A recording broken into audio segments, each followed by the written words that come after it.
अस्सलाम वालेकुम नाजरीन, ये है उर्दू पॉइंट और मैं हूं उमर खत्ताब। प्रोग्राम में सबसे पहले बात करेंगे, अमेरिका ने पाकिस्तान से डू मोर का मुतालबा कर दिया है।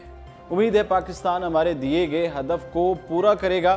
अमेरिकी secretary of state Mike Pompeo ने कहा है कि अफगानिस्तान में सियासी अफाम तफहीम पर सब मुत्तफिक हैं और हमें उम्मीद है कि पाकिस्तान हमारे दिए गए हदफ को हासिल कर लेगा। वाशिंगटन डीसी में मीडिया ब्रीफिंग के दौरान एक सवाल पर माइक पोम्पियो का कहना था कि मैंने हाल ही में अपने दौरे में पाकिस्तान के नए रहनुमा से मुलाकात की और हमने वाज़ेह किया था कि जनूबी वस्ती एशिया के हवाले से अमेरिका की पॉलिसी तब्दील नहीं हुई है। उनका कहना था कि हमारी तवक्कुआत ये हैं कि पाकिस्तान अपनी मगरबी सरहद में दहशत गर्दों को महफूज पनाहगाह नहीं देगा। हम इससे मज़ीद वाज़ेह पैगाम नहीं दे सकते हैं। इसी हवाले से बात करते हुए उन्होंने कहा कि अगर पाकिस्तान इसको पूरा नहीं करता और इन काविशों के लिए वो मुखलिस नहीं हुए तो उन पर जिम्मेदारी आयद की जाएगी। माइक पोम्पियो का कहना था कि हम नहीं मानते कि हर किसी की ख्वाहिश के मुताबिक हम जगह दे सकते हैं। हर कोई अफगानिस्तान में मुफाहमत चाहता है, जिसको हासिल करने के लिए आप तालिबान, हक्कानी और पाकिस्तान के अंदर दीगर के लिए महफूज पनाह नहीं दे सकते हैं। अपने अज़ाइम की वजाहत करते हुए उनका कहना था कि पाकिस्तानी हुकूमत हमारे नुक्ता नज़र को समझती है और इस इंतज़ामिया ने ज़िम्मेदारी डालने के लिए ख़ास कोशिशें भी की हैं और हमें उम्मीद है कि उनके लिए हमने जो हदफ तय किया है वो उसको हासिल कर लेंगे। माइक पोम्पियो ने पाकिस्तान में 25 जुलाई के इंतखाबात में कामयाबी हासिल करने वाले पाकिस्तान तहरीक-ए-इंसाफ PTI के सरबराह इमरान खान को टेलीफोन किया था, जिसके हवाले से उनका दावा था कि उन्होंने इमरान खान को वाज़ेह किया है कि पाकिस्तान के अंदर मौजूद दहशत गर्दों के खिलाफ कार्रवाई की जाए, जबकि हुकूमत की जानिब से इस बयान की तरदीद की गई थी। अफगान पॉलिसी में तब्दीली के लिए पाकिस्तान पर दबाव जारी रखेंगे। अमेरिका के कायम मकाम deputy secretary of state Henry ने 19 अक्टूबर को एक बयान में कहा था कि अमेरिका पाकिस्तान पर उस वक्त तक दबाव जारी रखेगा जब तक इस्लामाबाद इलाकाई अमन और अफगानिस्तान में इस्तेहकाम से मुतालिक अपनी पॉलिसी तब्दील नहीं करता है। उनका कहना था कि ये ख्याल सच है कि हम पाकिस्तान पर दबाव डाल रहे हैं और ये हमारी पॉलिसी का अहम जुज़्व है। वज़ीर ख़ारजा शाह महमूद कुरैशी ने अपने दौरा अमेरिका में 3 अक्टूबर को वाशिंगटन में secretary of state Mike Pompeo के साथ मुलाकात की थी, जहां दो तरफ़ा ताल्लुकात पर मुज़ाकरात का दौर बग़ैर किसी ठोस नतीजे के ख़त्म हो गया था। तहम दोनों ममालिक ने अफगान अमन में तालिबान के शामिल होने की ज़रूरत पर जोर दिया था। हम बात करेंगे कराची के हवाले से। कराची में पाकिस्तान क्वार्टर्स खाली कराने के खिलाफ एहतजाज हुआ और पुलिस ने लाठी चार्ज भी किया। कराची में पाकिस्तान क्वार्टर्स में सरकारी रिहाइश गाहें खाली कराने के लिए मुमकिन ऑपरेशन के खिलाफ मकीन सरापा एहतजाज बन गए, जिन्हें मुंतशिर करने के लिए पुलिस ने वाटर कैनन और लाठी चार्ज का भी इस्तेमाल किया।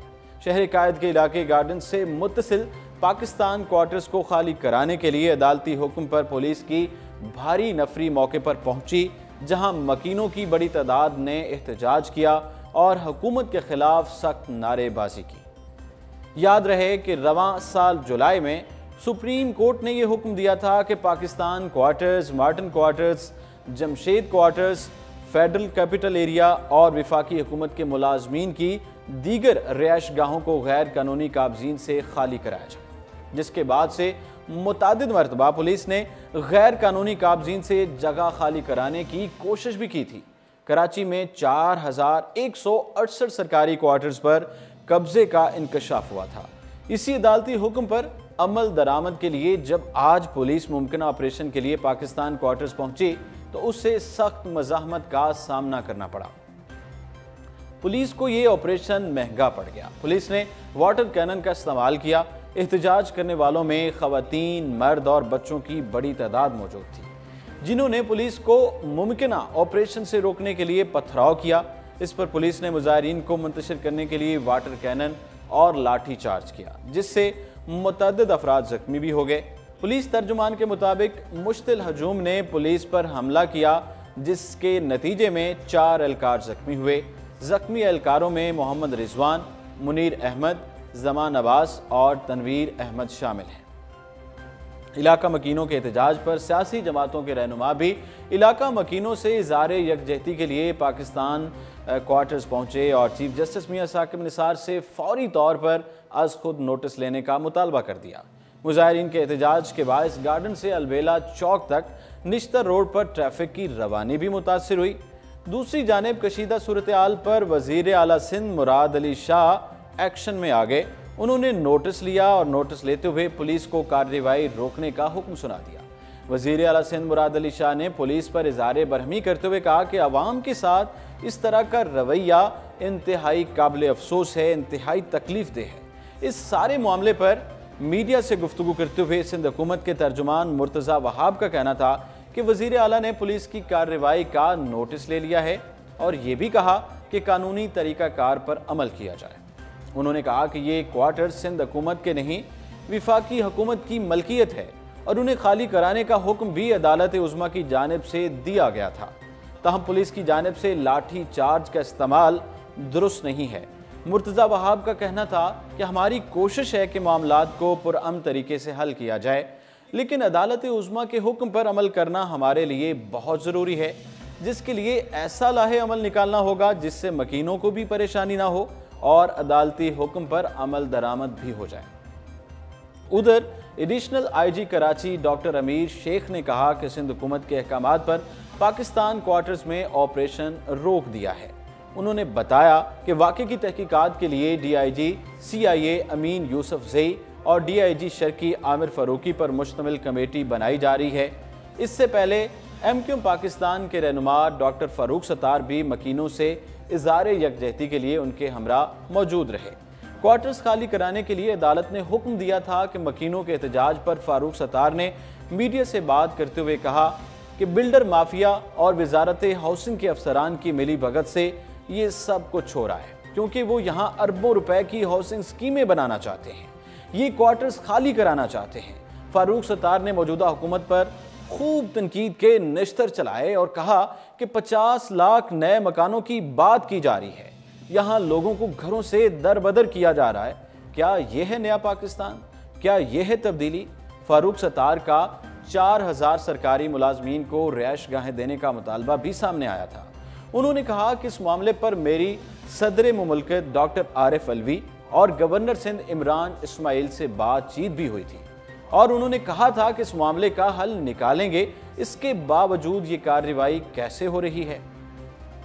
पाकिस्तान बनाने वालों पर जिस तरह जुल्म किया गया, ये सब जिम्मेदारी मौजूदा पुलिस अफसर पर होती है और ये इलाका मकबूजा पाकिस्तान क्वार्टर्स हो गया है। ये सब कुछ तहरीक इंसाफ की हुकूमत के खिलाफ ही साजिश हो रही है। फ़ारूक सत्तार का कहना था कि वज़ीर आला सिंध के अहकामात के बावजूद पुलिस ने ताकत का इस्तेमाल किया और मकीनों पर लाठी चार्ज और आंसू गैस शेल फायर किए।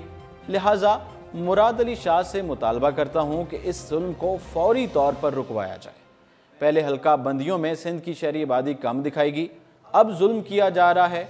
हम ये जुल्म बर्दाश्त नहीं करेंगे और वज़ीर आला हाउस और कराची प्रेस क्लब जाकर एहतजाज करेंगे। रवा साल जुलाई में सुप्रीम कोर्ट कराची रजिस्ट्री में जमा कराएगी एक रिपोर्ट में इस बात का इंकशाफ हुआ था कि कराची में 4168 सरकारी क्वार्टर्स पर कब्जा है। बताया गया था कि मार्टिन क्वार्टर्स में 639 और पटेल पाड़ा में 301 मकानों पर कब्जा है। इसी तरह गार्डन और पाकिस्तान क्वार्टर्स में 49 मकानों पर कब्जा है। इस मामले पर मुख्तलिफ सियासी जमातों के रहनुमा मैदान में आए थे और उन्होंने बयानात भी दिए थे। इन सरकारी क्वार्टर्स के मकीनों को लीज दिलवाएंगे, वादे भी किए थे उन्होंने। पाकिस्तान तहरीक इंसाफ के रहनुमा और रुकन कौमी असम्बली आमिर लियाकत ने कहा था कि मेरा एक ही मकसद है कि FC एरिया मार्टिन क्वार्टर्स वालों को लीज मिले। उन्होंने दावा किया था कि अगर FC एरिया क्वार्टर्स मुतासरीन को घर ना दिलवा सका तो मैं इस्तीफ़ा दे दूंगा। तीसरी जो खबर आज हमने शामिल की है वो है कि ज़ेरे ज़मीन पानी निकालने का एक अहम मामला है। चारों सूबों के सेक्रेटरीज को तलब किया गया है। इस हवाले से सुप्रीम कोर्ट ने ज़ेरे ज़मीन पानी निकालने के मामले में पंजाब हुकूमत की रिपोर्ट मुस्तरद कर दी, जबकि चारों सूबों के सेक्रेटरीज को तलब कर लिया गया है। सुप्रीम कोर्ट में चीफ जस्टिस मियां साकिब निसार की सरबराही में 3 रुकनी बेंच ने बिला मुआवजा ज़ेरे ज़मीन पानी निकालने और उसे फ़रोख्त करने से मुताल्लिक केस की समाअत। समाअत के दौरान चीफ जस्टिस ने रिमार्क्स दिए कि आज पंजाब हुकूमत ने रिपोर्ट पेश करनी थी, जिस पर एडवोकेट जनरल पंजाब ने रिपोर्ट पेश की। एडवोकेट जनरल पंजाब अहमद अवैस ने अदालत को बताया कि पंजाब हुकूमत ने पानी के इस्तेमाल को 3 हिस्सों में तकसीम किया है। रिपोर्ट के मुताबिक जिन इलाकों में पानी की कमी है वहां मिनरल वाटर प्लांट 75 पैसे फी लीटर अदा करेगा, जबकि जहां कमी नहीं है वहां 15 पैसे फी लीटर वसूल किए जाएंगे। चीफ जस्टिस ने रिपोर्ट को काबिल मजम्मत करार देते हुए उसे मुस्तरद कर दिया और रिमार्क्स दिए कि मिनरल वाटर बेचने वाली 50 और 75 पैसे तो खुद मान रहे हैं, लेकिन अदालत ने ये नर्ख कबूल नहीं किए हैं।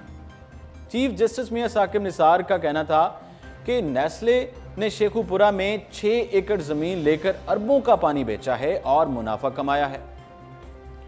जस्टिस इजाजुल एहसन ने रिमार्क्स दिए कि पूरे पाकिस्तान में ही पानी की कमी है। सिंध और खैबर पख्तूनख्वा कहते हैं कि हमें पैसों की ज़रूरत है। अवाम मिनरल वाटर के बजाय नलकों का पानी भी इस्तेमाल कर सकते हैं, ऐसा कहना है चीफ जस्टिस साहब का। एडवोकेट जनरल पंजाब ने अदालत में कहा कि चीफ सेक्रेटरी से कहा था कि रिपोर्ट काबिल कबूल नहीं है, ताहम इसको दोबारा तरतीब देने के लिए मुझे 10 दिन का वक्त दिया जाए। चीफ जस्टिस मियां साकिब निसार ने पंजाब हुकूमत को दोबारा रिपोर्ट पेश करने का हुक्म दिया और आइंदा समाअत पर चारों सूबों के सेक्रेटरीज को भी तलब कर लिया। इसके अलावा अदालत उज़्मा ने नेस्ले का फोरेंसिक ऑडिट करवाकर हफ्तावार रिपोर्ट जमा करवाने का भी हुक्म सुना दिया है। इसके साथ ही उमर खताब को इजाज़त दीजिए और आप देखते रहिए उर्दू पॉइंट।